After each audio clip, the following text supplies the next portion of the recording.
항상 문예선전대가 모든 부대단마다 다 있었어요. 그래서 이 문예선전에 종사하는 실무자들을 모아놓고 그 마오가 대담을 한 거죠. 이게 어떤 방향으로 문예운동을 해야 되느냐 여기에 대한 얘기를 했는데, 이것도 역시 이제 마오가 되게 실용적인, 어떻게 보면 그 당원 교육한 거잖아요. 근데 당원 교육한 것 치고는 너무 내용이, 그 많은 내용이 들어가 있어요. 그래서 참 재밌는 텍스트예요. 그래서 이 연합문예 강화나 실천, 요 뒤, 바로 뒤에 이어지는 실천론 무순론 같은 텍스트들이 특히 서유럽 좌파들한테 엄청나게 이렇게 영감을 준 거죠. 이런 게 있다니, 이러면서 사람들이 놀란 거예요. 사실 요새 조금 유행하는 프랑스 랑시에르라는 사람이 쓴 무지한 스승이라는 책 보셨어요? 조금 제법 팔리는 것 같은데, 언급하는 사람도 많고, 읽어보시면 세부적인 건 조금 다르겠지만 연합문예 강화하고 똑같아. 기본적인 아이디어나 논리 전개 같은 게 상당히 흡사해요. 이 사람들이 마오이즘에 영향을 받아서 좌익운동한 세대들이거든요. 그리고 이거하고 똑같은 문헌이 한국에서도 발견됐어요. 저희 세운 브로셔에 세운 취지 보시면 그게 사실 똑같습니다. 네. 기본적인 아이디어는 다 똑같습니다. 그리고 특히 요새 대중 얘기하고 대중의 자발성 얘기하는 게 상당히 유행이잖아요. 이런 얘기들은 어떻게 보면 제가 보기엔 좋은 얘기들인데 너무 나이브한 수준에서 얘기되는 게 저는 좀 불만인데, 맞다 틀리다를 떠나서 이게 논의의 수준이 너무 좀 얕은 것 같은 생각이 들긴 하는데, 그 연합문예 강화나 이거 보시면은 그걸 훨씬 깊은 수준에서 이미 한 70년 전에 이런 얘기 다 해놨어요. 내 글이 이런 거 안 보셔도 돼. 이거 보시면 다 나와요. 무슨 얘기를 했길래 제가 이렇게 좀 과대포장해서 얘기를 하냐. 아까 말한 대중노선 얘기인데요. 그 대중노선은 쉽게 말해서 농민들이 혁명적 역량을 자발적으로 이미 가지고 있다는 거예요. 그걸 믿는 거예요. 요즘 말하면 대중의 자발성에 대한 믿음이에요. 근데 이거는 구체적으로 말하면 뭐냐, 당 관료나 지식인들보다 농민들이 훨씬 우월할 수가 있다, 이런 얘기예요. 그러니까 이전에 생각했던 마크스주의 운동의 기본적인 활동 방식을 뒤집어 버린 거예요. 이게 연합문예 강화의 기본적인 입장이에요. 어떤 의미에서 농민들이 우리가 아주 무지하다고 생각, 특히 중국 문맹 상태에 빠져있다, 그리고 전통적인 인습에 매여있던 농민들이 공산주의 학습도 받고 고등교육도 받은 지식인들이나 전문가들이나 당 관료보다도 더 우월하다고 말할 수 있느냐, 이런 얘기를 어떻게 할 수 있습니까? 너무 창의력가 너무 명백한데, 이 사람은 글자도 모르는데 우리는 글자도 잘 알아. 읽은 책도 훨씬 많아. 일단 지식의 양이 차이가 나는데 이거 어떻게 그런 얘기를 할 수 있냐, 상식적인 질문이죠. 마오는 뭐라고 대답했겠어요? 양 정말 차이 나냐, 이렇게 물어보는 거예요. 이 사람들 농사 짓는 거 다 알고 있잖아. 니네는 잘 모르잖아. 니네들이 많이 알고 있다고 생각한 거는 니네들이 많이 알고 있는 것만 기준으로 비교하니까 많이 알고 있는 거야. 그러니까 우리가 흔히 생각하기에 지식의 대중화 또는 지식으로 대중들이 평등해져야 된다 그러면 다 비슷한 양의 지식을 소유하는 게 지식의 대중화나 평등화라고 생각을 해요. 그렇죠? 평등한 교육을, 똑같은 교육을 평등하게 다 받아야 된다. 맞아요. 그거 상당히 중요해요. 지금과 같이 지식의 불평등이 아주 심하고 구조화된 사회에서는 그게 당장 중요해요. 그러니까 예를 들어서 과외도 많이 받고 엄청나게 고등교육 받을 수 있는 강남 청소년들보다 저소득 지역에서 과외라고는 못 받고 이런 사람들에게 더 많은 교육을 줘야 돼요, 당장. 이게 이제 교육의 양에 있어서의 평등이잖아요. 근데 그거보다 더 중요한 얘기를 하는 거예요. 근데 그거는 이미 뭐를 전제로 하냐 하면은 지식의 종류에 따른 차별을 정당화하는 거라는 거죠. 어떤 지식은 더 중요한 지식이고 어떤 건 덜 중요한 지식을 전제로 하기 때문에 중요한 지식을 많이 갖고 있으면 지식인이고 지식을 아무리 많이 갖고 있어도 중요하지 않다고 판단된 지식을 적게 갖고 있으면 무식한 사람이라는 거예요. 근데 이거는 마오의 입장에서 보면 이건 이미 지배계급의 관점이라는 거예요. 뭐가 덜 중요하고 뭐가 더 중요한가를 구별하는 거는 지배계급의 이해관계에 따라서 지배계급이 자기들에게 유리하고 필요한 지식을 높게 평가하고 그렇지 않은 지식을 낮게 평가하기 때문에 이런 게 온다는 거야. 그건 지금 상당히 일상에서도 볼 수 있는 현상이잖아요. 우리 대학에서 가르치는 거를 많이 배워야 지식인이지, 대학에서 가르치는 걸 많이 못 배우면은 무식한 사람이 돼요. 근데 그 사람이 정말 아무것도 몰라요? 아무것도 모르는 사람이라도 있을 수가 있나요? 뇌 활동이 어느 정도 정상적으로 하는 사람이라고 했을 때. 그렇잖아요. 제 말 자체도 사실 좀 저는 의심스러워요. 꼭 이 지식이라는 게 뇌의 생물학적 작용에 의해서만 얻어질 수 있느냐. 이것도 논의할 수 있을 거라고 저는 봐요. 그리고 그런 거예요. 그 기준 자체가 이미 기존의 계급사회의 위계 질서를 반영하고 있는 기준이다. 라는 거예요. 그래서 이런 걸 전제로 하기 때문에 이 무죄 선전을 하는 활동가들이, 당 활동가들이 더 많이 아는 사람이 무식한 사람을 가르친다는 태도로 접근해서는 안 된다는 거예요. 그래서 제가 이 장 앞부분에 제사에서도 이렇게 뽑아놓은 말처럼 대중을 대표해야만 대중을 교육할 수 있고 대중의 학생이 되어야만 대중의 교사가 될 수 있다. 그러니까 일단 대중에게 배워야 된다고 얘기해요. 문예 활동가를 가르치는 사람이 아니라 대중에게 배워야 된다. 그 다음에 두 번째 아주 중요한 얘기를 하는 게 뭐냐면은 대중의 언어로 말해야 된다. 이렇게 얘기해요. 대중의 언어로 말해야 된다는 게 뭘까요? 우리 요새 이제 대중문화라는 게 아주 일반화됐죠. 현대사회에 와서. 근데 또 그걸 아주 부정적으로 보는 사람들도 많아요. 그러니까 대중들이 좋아하는 또는 쉽게 알아들을 수 있는 언어로 말해야 되는 거는 분명히 맞는 얘기예요. 자기들끼리 아는 언어로 대중들이 절대로 알아듣지 못하는 언어로 얘기하면서 대중이 조직이 안 돼요. 이런 얘기하는 건 말도 안 되는 얘기잖아요. 그렇잖아요. 영어 모르는 사람들한테 영어로 이야기하면서 왜 얘네도 우리 얘기를 이해를 못하고 우리를 안 따라오지? 이건 말도 안 되는 얘기잖아요. 그런 얘기를 사실 대중 지식인들이 많이 하죠. 그러면서 이 대중 언어나 대중들의 언어나 대중문화라는 것 자체가 아주 저열한 거야. 이런 평가들을 많이 하죠. 근데 나오는 그 기본적으로 틀린 태도라는 거야. 그게 아니라 니네들의 언어가 아니라 지식인들의 언어가 아니라 대중의 언어로 말해야 된다는 거야. 자, 근데 이제 대중의 언어라는 게 뭐냐? 이게 중요해요. 첫 번째는 지금 현재 대중들이 많이 사용하고 있는 익숙한 언어인 게 분명하죠. 그렇죠? 그래서 이런 지식도 쉽게 대중들이 알아들을 수 있게 지금 현재 조건에서도 대중들이 쉽게 알아들을 수 있게 써야 돼요. 이게 첫 번째 조건이에요. 근데 그 다음에 반성해야 될 건 뭐냐면 지금 대중들이 실제로 사용하고 있는 언어나 표현 방식이나 이런 게 그 자체로 대중들에게 도움이 되느냐 이것도 생각해 봐야 돼요. 그러니까 대중의 언어라는 말은 대중들이 현재 사용하고 있는 언어라는 말도 있지만 대중들이 자신들의 이익에 부합하게끔 자신을 표현할 수 있는 방식이 대중의 언어이기도 하잖아요. 근데 이 두 가지는 항상 일치하지는 않아요. 그렇죠? 항상 일치하지는 않아요. 그래서 대중의 언어라는 게 꼭 말뿐만 아니라 생활 방식까지 확장해서 생각한다면은 대중들과 우리가 친하게, 예를 들어서 저희가 이제 성북지역 같은 데서 지역운동하는 분들하고 만나는데 거기서 지역 주민들하고 친해지고 운동하려면 같이 소주 마시고 담배 피고 해야 돼요. 근데 이게 대중의 생활 방식이에요. 그렇죠? 자, 그런데 실제로 현재 대중들이 주로 그렇게 살아요. 하층으로 경제적으로 하위 집단으로 내려갈수록 술, 담배 소비량이 높아요. 그건 분명하게 통계로 드러나잖아요. 자, 그래서 같이 술도 마셔주고 맞담배 펴주고 담배 권하고 이래야지 친해져요, 실제로. 근데 이 상태로 계속 가야 되냐? 이건 아니잖아요. 이 술, 담배가 대중들에게 정말 도움이 되는 취미나 기호 물품이냐? 그렇지 않은 건 너무나 분명하잖아요. 마약 같은 거 아니에요, 실제로. 현실의 고통을 잠깐 잊게 해줘서 대중들을 더 많은 의료비, 더 많은 사고, 그 아주 나쁜 건강 상태, 이런 걸로 몰아넣는 아주 해로운 지배계급이 도구예요, 사실은. 결국은 이걸 벗어나야 되는 거죠. 새로운 취미생활, 새로운 교류의 방식, 이런 거 만들어내야 되는 게 대중적 생활 방식이죠. 이 두 가지가 다르죠. 대중의 언어라고 나오고 말할 때는 이 두 가지를 다 얘기하는 거예요.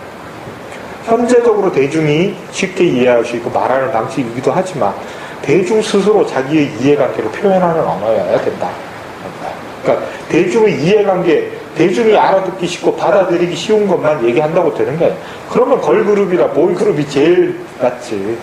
여기 와가지고 무슨 걸그룹에 제시카가 와가지고 막스주의 역사 강의하면 터져나갈 거야. 그쵸? 날 군인들 탈원해서라도 올 거야. 그렇지 않나? 근데 그건 아니잖아요.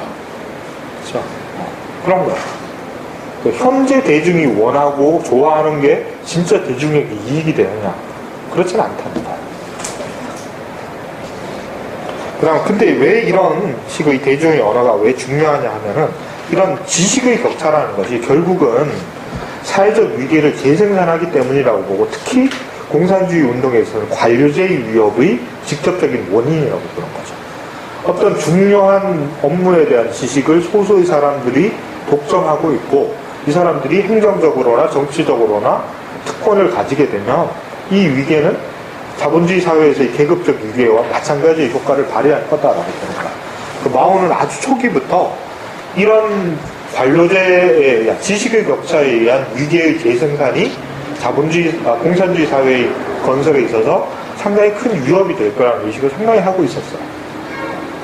이거를 공산당의 코민테른이나 소련의 공식 노선에 따른 당 관료들의 노선이 그런 부작용을 만들어낼 거라고 비판하고 공격했던 거죠. 그리고 반면에 농민들을 기반한 자신이 주도하는 대중 노선은 그것과 다른 길이어야 된다고 생각을 했고 이 다른 길에서 핵심이 뭐냐면 바로 대중이 스스로 주체가 될 수 있는 노선이 돼야 된다. 그리고 이런 위계 질서가 다시 나타나지 않는 운동의 방식이 돼야 된다라는 생각을 했던 거예요. 그래서 대중에게 배워서 대중의 언어로 말하는 것이 핵심적인 거죠. 무지한 스승이라는 책 제목 자체가 바로 이거잖아요. 지식인이 오히려 대중의 제자라는 거죠. 대중의 언어로 말한다는 거는 지식이, 그래서 이제 이걸 다시 정리하자면 지식인이 대중에게 의존해서 대중의 생각을 배워서 대중의 언어로 말하는 방식으로 대중에게 다시 전달하는 거예요. 그래서 실제로 교육이라는 건 이루어지죠. 근데 교육이 이루어질 때 가르쳐지는 내용은 뭐냐면은 사실은 대중들이 이미 알고 있지만 스스로 자각하지 못했던 거예요. 그거를 자기들이 대중으로부터 받아들여서 다시 대중에게 전달해주는 과정이 대중에 대한 교육이라는 거예요. 말로는 좀 그럴듯한데 이게 현실에서 어떻게 일어날 수 있을까? 이거는 상당히 구체적인 문제겠죠. 아무튼 그래서 결국은 대중이 의향이라는 걸 처음부터 갖고 있다는 거예요. 이렇게 함으로써 도시와 농촌 또는 노동자와 농민 그리고 정신노동과 육체노동 또 지식인과 대중 이런 분할을 어떻게 깰 수 있는 방식으로 공산주의 운동이 이루어져야 되느냐 이런 문제의식을 상당히 초기부터 30년대 말부터 갖고 있었다는 거예요. 이런 생각은 서유럽에서는 거의 안 나타나요. 68 이후에나 조금 나타나고 그것도 뭐 그냥 하는 말이고 자기들은 다 대학 교수도 한 거예요. 그래서 나중에 실제로 중국 공산당 정권이 성립된 이후에 이게 이제 문제가 되죠. 당 관료들이 다 지식인 집단이 되잖아요. 그렇죠. 행정 업무를 전문적으로 해야 되니까 지식인 집단이 되는데 이 사람들이 특권적 지위가 점점 굳어져서 농민계급이나 노동자계급에서 기층 대중들하고 점점 격차가 벌어지는 거예요. 이거를 연안정신의 이탈이라고 마오는 나중에 생각을 하거든요. 처음부터 이런 문제의식을 갖고 있었기 때문에 나중에 이런 걸로부터 멀어지는 현상을 비판적으로 볼 수 있게 됐다는 거예요. 역사적으로. 그걸 비판적으로 보고 극단적으로 여기에 대해서 공격한 게 문화대혁명이에요. 우리가 문화대혁명을 이해를 하려면은 연안정신을 이해를 해야 돼요. 연안정신의 어떤 특징이 어떤 거다라는 걸 모르면은 대약진 운동이나 문화대혁명 같은 중요한 사건들의 의미, 배경을 잘 이해를 못하게 돼요. 자, 그 다음에 이제 중요한 텍스트가 철학 텍스트가 하나가 나오는데 두 개가 나오는데 실천론과 모순론. 이건 두 개가 거의 붙어서 항상 이름이 얘기되는 건데요. 막스 스스로가 이 텍스트의 목적은 교조주의 비판에 있다 이렇게 얘기해요. 교조주의는 이제 말 그 자체로 보면은 어떤 교리나 당의 원칙을 너무나 문자 그대로 해석해서 현실에 잘 부합하지 못하게 되는 낡은 융통성 없는 노선 이런 거잖아요. 근데 항상 막스주의 진영에서 교조주의는 욕이에요. 그러니까 서로 자기 싫은 놈들을 교조주의라고 부르죠. 교조주의 또는 수정주의 둘 중에 하나예요. 한 놈은 싫은 놈 둘이 있는데 둘이 좀 다르면 한 놈은 교조주의, 한 놈은 수정주의 하다. 항상. 서로 그렇게 부르기 때문에 그런 거죠. 그러면서 자기는 정통이라고. 정통이랑 교조주의가 어떻게 다른지를 잘 모르겠어. 아무튼 용어법상 교조주의는 이제 욕인데, 그럼 이 막스가 교조주의라고 불렀던 집단이 누구냐? 이게 바로 이제 그 당시에 당권파인 유소파예요. 더 확대해서 얘기하자면 코민테른의 지도, 그리고 더 확대하자면 바로 스탈린주의죠. 스탈린 노선. 소련의 공식 노선을 비판한 거예요. 근데 이게 구체적인 실행의 정책적인 의사결정 과정에서 비판을 제기했던 게 아니라 철학의 차원에서 제기를 했다는 거는 뭐를 의미하냐면 이게 원론적으로 틀렸다는 얘기잖아요. 그렇죠? 얘네들이 구체적으로 정책 잘한 정책도 있고 못한 정책도 있는데 어떤 거를 구체적인 정책 판단을 잘못해서 이렇게 얘기하는 게 아니고 얘네들은 근본부터 틀려먹었다 이거야. 아주 대담한 주장이죠. 이게 이제 연안시대 때 나온 거야. 핵심적인 주장이 뭐냐, 그리고 왜 굳이 교조주의라는 용어를 써서 구당권파, 유소파를 비판을 하느냐, 이게 이제 중요한 거겠죠. 그래서 첫 번째는 뭐냐 하면은 모순에 대한, 아주 중요한 얘기가 모순에 대한 거야. 모순이 보편적이다. 이게 마오의 중요한 태제야. 모순은 어디에나 있다. 그 막스주의에서 모순이 제일 핵심적인 거니까 막스주의 정통하고도 부합하는 얘기 같죠. 막스의 텍스트 중에는 이런 거를 뒷받침할 수 있는 텍스트가 분명히 있어요. 자, 그런데 문제는 소련 공산주의의 입장에서 이걸 어떻게 보느냐. 공식적으로는 모순이 보편적이라도 할 것 같은데 실제로는 그렇지 않게 되는데 그 차이가 어디에 나오냐. 바로 공산당과 공산주의 사회예요. 모순이 보편적이란 말을 어디까지 마오가 확장하냐면 공산당 안에도 모순이 있다 이래버려요. 그리고 나중에 아직은 아니지만 공산주의 사회가 실현되면 그 사회가 어떤 사회일 거냐. 그 이전까지 막스주의자들 입장에 공산주의 사회가 되면 계급이 없어지니까 계급 모순이 없어지잖아요. 그러니까 대부분의 사람들이 이건 모순이 없는 조화로운 사회가 될 거다라는 생각을 했단 말이에요. 근데 마오는 공산주의 사회가 되더라도 모순은 없어지지 않는다는 주장을 해버려요. 이게 아주 새로운 거죠. 특히 이제 핵심은, 사실 전술적으로 핵심은 공산당 내 모순이 있다는 거야. 이거는 스탈린의 당관하고 완전히 반대되는 거죠. 스탈린은 당을 어떻게 균형하면 모순이 없는 집단이라고 봐요. 그래서 옛날 일본어 표현으로 일괴암적이다 이런 표현 들어보셨어요? 옛날 책에?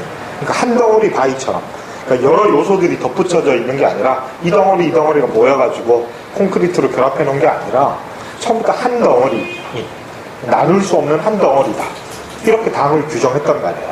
거기에 대해서 당 안에 모순이 있다 이래버린 거예요. 이게 이제 정치적 배경이 있는 게, 우리 앞에 크론슈타트 반란 봤었잖아요. 크론슈타트 반란이 일어난 해에 그 사건을 계기로 아주 결정적인 조치가 소련 공산당 내에서 취해지는데 분파 형성을 금지해요. 공식적으로 레닌이. 그러니까 그 이전에 당내에 분파가 많았잖아요. 그러니까 분파를 다 없애라고 그래요. 그리고 이걸 제한적인 조치라고 해요. 지금 아주 위급한 상황이니까.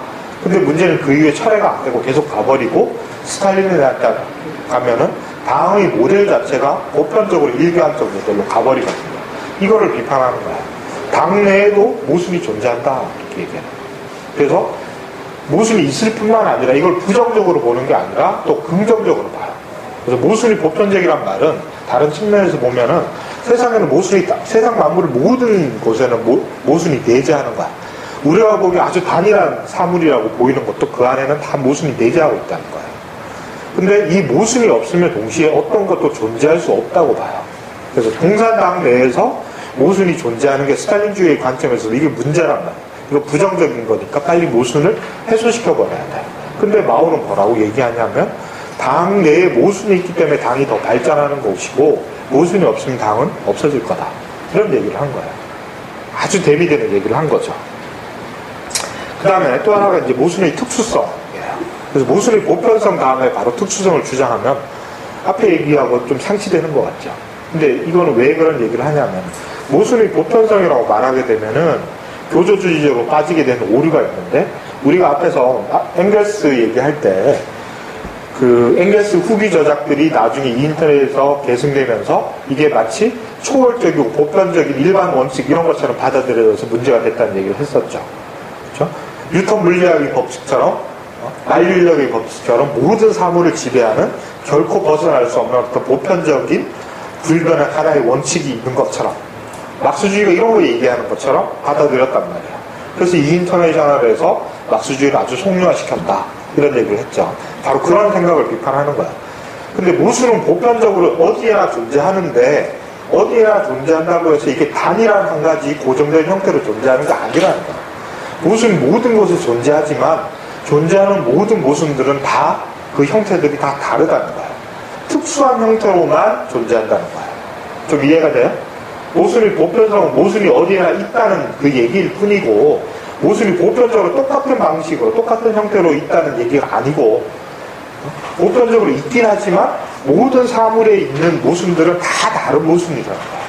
모순이란 점에서만 보편적이지 모순의 내용은 다 다르다는 거야. 그게 이제 모순의 특수성이에요.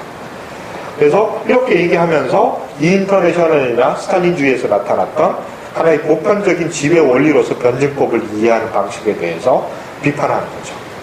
모순의 특수성을 얘기를 하는 거죠. 또 하나, 그 다음에 한 가지 모순만 있는 게 아니라 또 한 사물에 있어서 또는 한 사건에 있어서 한 가지 모순만 있는 게 아니라 모순은 항상 복합적이라는 거예요. 많이 들어본 얘기 아니에요? 요새 현대 철학 좀 관심 있는 분들은.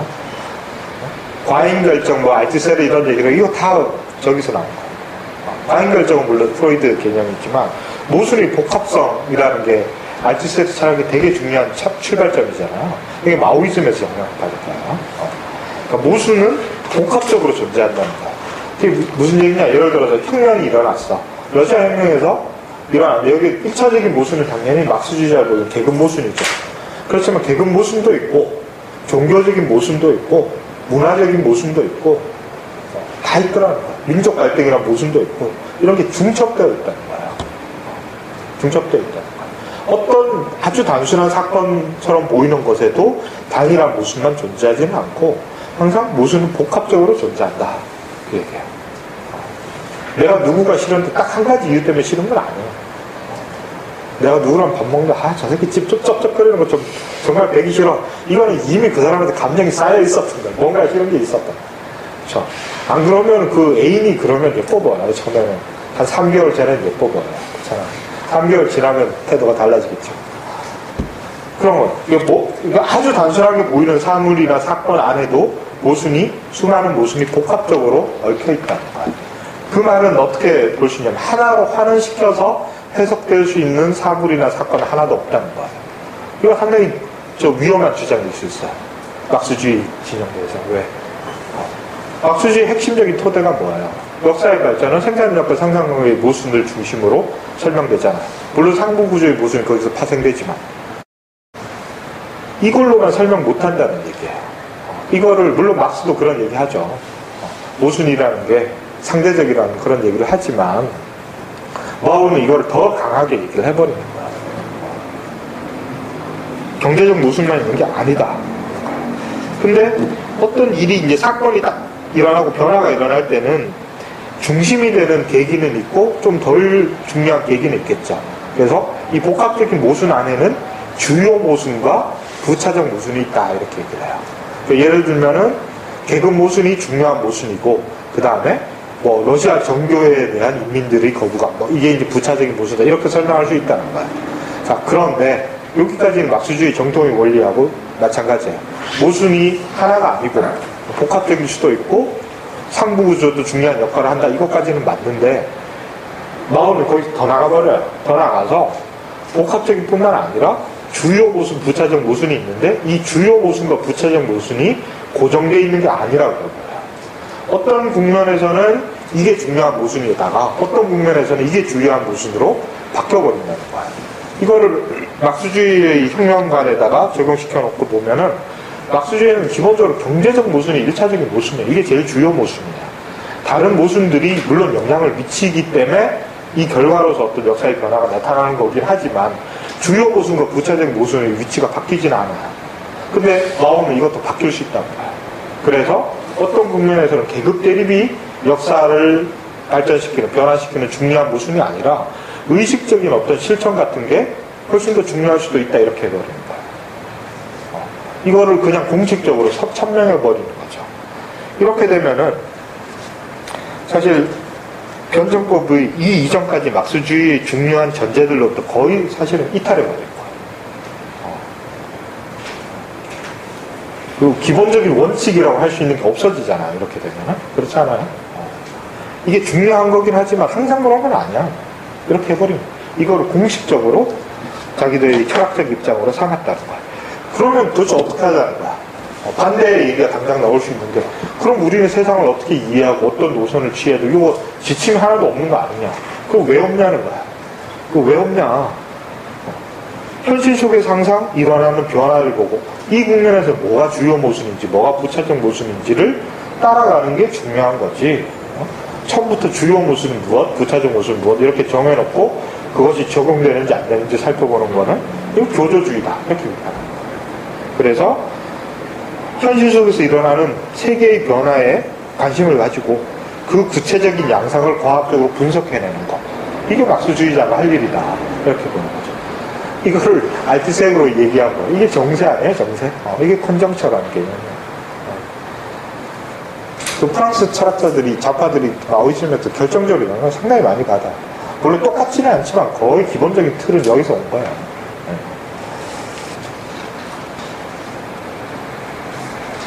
그래서 결국은 일관된 법칙에는 없다, 이렇게 하는 거죠. 근데 이런 얘기를, 이런 철학적인 얘기를 이 연합이라는 곳에 피란에 있는 아주 그 공공한 처지에 있으면서 국민당한테 언제 토벌당할지도 모르는 상황에서 한가득은 철학 얘기를, 그것도 당원 교육을 하기 위해서 만들어냈을까요? 무슨 얘기, 왜 그랬을까? 일관된 하나의 보편적이고 초월적인 법칙이 없다는 얘기는 결국은 중국의 상황에 맞는 중국만의 독자적인 혁명의 길이 따로 있다라는 것을 주장하기 위함입니다. 코민테르한테 니네, 내가 주의 깊게 듣긴 하겠지만 돈도 주고 무기도 주니까 존중은 하겠지만 우리는 우리의 길이 있다라는 것을 이론적으로 얘기하고 싶었던 거야. 그래서 교조주의 비판이라는 말을 쓴 거야. 그러니까 우리는 니네와는 다른 길을 가겠다. 근데 왜? 중국의 상황은 다르기 때문에. 다른 상황에는 다른 모순이 다른 방식으로 작동하는 거고, 우리는 그것에 따라서 그 현실에 부응하는 어떤 혁명의 노선을 만들어야 돼야 되는 거지, 그 반대가 되면 안 된다는 거야. 혁명의 이론이 있고 그 이론에 따라 실천을 하는 거는 그건 교조주의라는 거야. 혁명적 상황이 있고 그 상황에 맞는 실천이 있고 그 실천을 설명하는 이론을 그 마지막으로 나오는 거예요.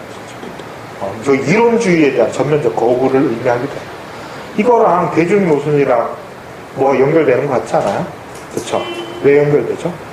만약에 혁명의 승패를 결정하는 게 올바른 이론, 올바른 입장이라면은 그 올바른 입장을 인식하고 그걸 정면시키고 교육시킬 수 있는 사람이 혁명에서 제일 중요하겠죠. 그게 누구예요? 이론가 지식인이잖아요. 근데 현실에서 뭐가 어떤 변화가 일어나고 기민하게 보고 그거를 분석하고 거기에 맞는 대응책을 만들어내고 하는 거는 실천가들이잖아요. 그 동사는 인민들 스스로잖아요. 그러니까 대중노선하고 연결되는 거예요. 이런 철학적 입장하고 정치적인 대중노선은 긴밀하게 연결되어 있는 한 덩어리예요. 이게 별개의 게 아니에요. 제가 앞에서부터 남의 욕 되게 잘하시고 제가 아까 일도 못하면서 좀 걱정이에요. 신문에 인터뷰도 나가고 하면서 어디서 막 이렇게 제보 들어갈까봐, 저 새끼가 어떤 놈인지 아냐고 이런 제보 들어갈까봐 좀 걱정이긴 한데, 아무튼 제가 보기에 아주 큰 문제는 그런 것 같아요. 그 사람들 내가 개인적으로 비판하고 욕하려고 하는 게 아니고, 한국 진보운동의 제일 큰 문제는 이론 편향에 있다라고 봐야죠. 몸으로 때우는 건 안 하고 말하는 사람만 많고. 저희 세웅도 마찬가지예요. 죽겠어. 아시겠죠? 제 쓰레기 그대로 쌓여 누가 치웠구나. 청소를 안 해. 자발적으로 하자 그러니까 그래요. 세미나끼리 돌아가면서 자발적으로 합시다. 그럼 일단 세미나 원이 10명이다. 그러면 청소에는 한 3-4명만 참가해요. 그것도 그 세미나 자체가 아예 펑크 낼 때도 많아요.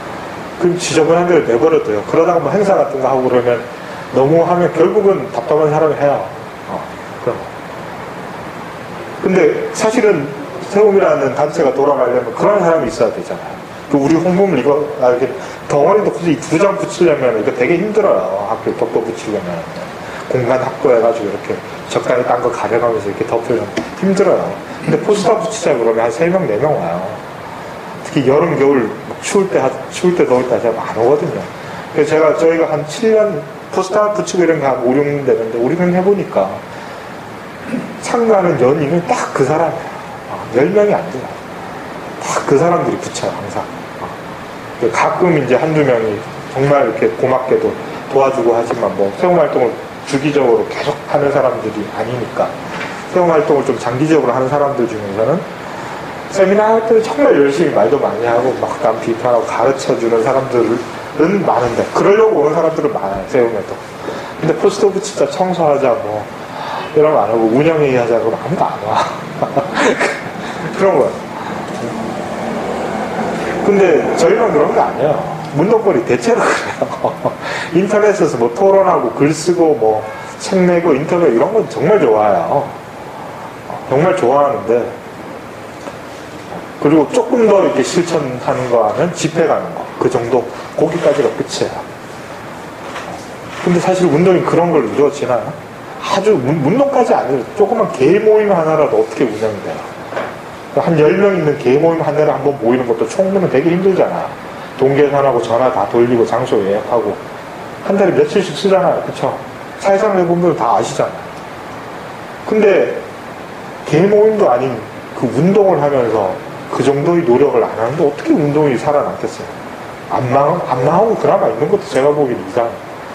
좀 제정신 아닌 애들끼리 자기들끼리 모여갖고 있으니까 그나마 명맥이 유지되는 거 아닌가, 그런 생각이에요.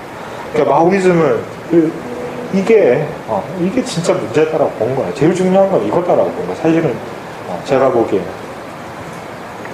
이론 중요한데 그건 2등이야 이렇게 된 거. 노선도 중요한데 그거보다 지금 중국의 상황이 어떻게 인민들이 뭘 원하고 지금 바로 저 전선에서 뭐가 일어나고 이거 봐야 되는 거 아니야? 이렇게 본 거야. 그리고 그거 보고 뭐가 필요하다고 말만 하지 말고 뭐 필요하면 가서 뭐 하고 이런 거 할 사람이 우리는 필요해 이런 얘기 한 거야.